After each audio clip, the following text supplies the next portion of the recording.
Bonjour et bienvenue dans cette nouvelle vidéo, l'atelier entreprise. Aujourd'hui, nous allons parler des différentes étapes entre l'idée et la création entreprise. Sachez que nombreux sont les entrepreneurs qui se lancent à corps perdu dans la création entreprise parce qu'ils sont motivés, parce qu'ils sont prêts, parce qu'ils sont engagés, parce qu'ils sont tout simplement impatients de démarrer. Et lorsqu'on ne respecte pas les différentes étapes pour la création d'une entreprise, il arrive ce qu'il arrive, des imprévus. Donc on va essayer aujourd'hui de dresser un autoportrait des différentes tâches à réaliser avant que la création de l'entreprise soit effective. Première étape, c'est bien évidemment de sonder sa motivation. Est-ce que vous êtes vraiment motivé pour créer une entreprise? Est-ce que vous êtes vraiment motivé pour porter cette idée à la création d'entreprise et engager un changement de vie? Engager votre famille, votre entourage, vous-même, dans une démarche qui est quelquefois compliquée. Dans ces moments difficiles, la motivation est un élément important pour réussir. Donc, sondez bien votre motivation pour valider que vous soyez prêt. Une fois que c'est fait, vous allez pouvoir regarder si votre idée n'est pas déjà proposée sur le marché. Si l'idée que vous avez en tête est aujourd'hui diffusée, proposée sur le marché de façon trop importante, vous allez devoir engager des moyens financiers trop élevés pour récupérer des parts de marché. Une fois que votre idée est en place, vous avez validé que vous pouvez attaquer le marché, essayez d'aller collecter des fonds.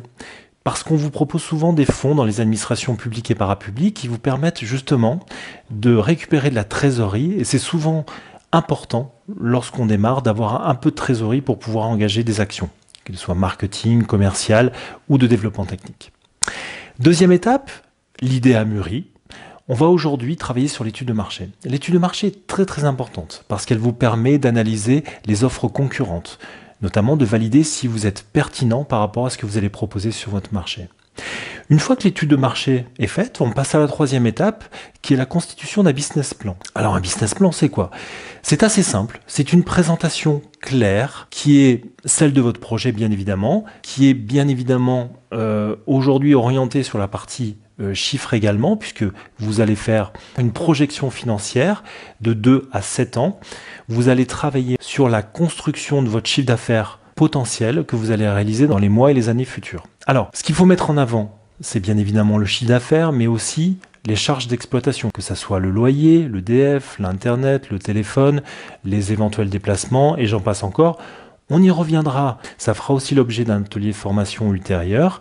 Une fois que le business plan est réalisé, vous allez pouvoir engager des actions auprès de banques, auprès de partenaires privés ou des partenaires professionnels qui vont vous aider à trouver des financements. Ces financements vont permettre de valider le démarrage de votre activité. Une fois que les financements sont trouvés, il reste donc à trouver le local, réaliser les statuts. Une fois que les statuts sont décidés, vous avez bien évidemment à mettre en place toutes les actions administratives. Alors ça passe notamment par choisir une bonne assurance. Nous avons à ce titre négocié avec un partenaire qui assure au mieux. Vous retrouverez bien évidemment ses coordonnées en dessous de la vidéo. Le partenaire Assure au mieux propose à l'ensemble des professionnels qui vont sur l'atelier entreprise une remise de 10% sur toutes les assurances entreprises. Nous essaierons bien évidemment de trouver d'autres partenariats pour vous aider dans la constitution de votre société. Rassurez-vous, les différentes étapes que nous venons de souligner seront bien évidemment travaillées, retravaillées dans le détail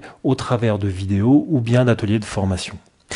La prochaine vidéo traitera des motivations du dirigeant. Je vous invite, si vous n'êtes pas encore abonné, à y aller. Abonnez-vous pour pouvoir recevoir nos vidéos. Bien évidemment, téléchargez l'e-book gratuitement 50 idées de business pour réussir en 2017. Et moi, je vous retrouve très bientôt pour cette nouvelle vidéo, la motivation du dirigeant. Merci, à bientôt.